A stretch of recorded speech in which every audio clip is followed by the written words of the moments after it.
हम आजम क्यों कहते हैं, नबी पाक को क्यों नहीं? नबी पाक को सैयदुल मुरसलीन, इमामुल अंबिया कहा जाता है।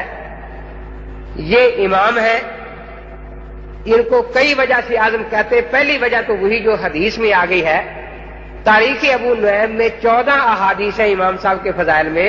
उनमें एक हदीस के अल्फाज ये है, आजमुन्नास नसीबन फिल इस्लाम आले फारिस, कि इस्लाम की इशाअत में आजम हिस्सा, बड़ा हिस्सा अहले फारिस का होगा।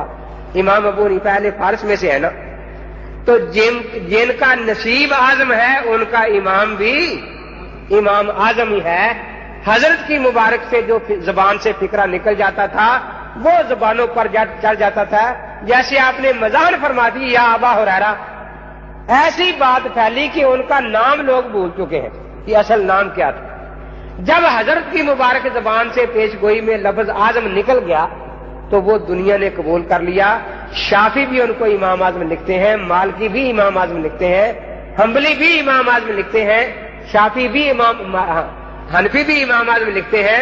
खुद सादिक सियालकोटी ने सलात रसूल में इमाम आजम लिखा है, सबील रसूल में इमाम आजम लिखा है।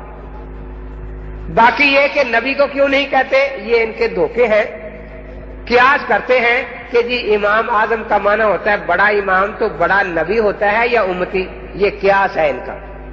हम कहते फिर पहले कायदे आजम के खिलाफ भी कोई बात करो ना।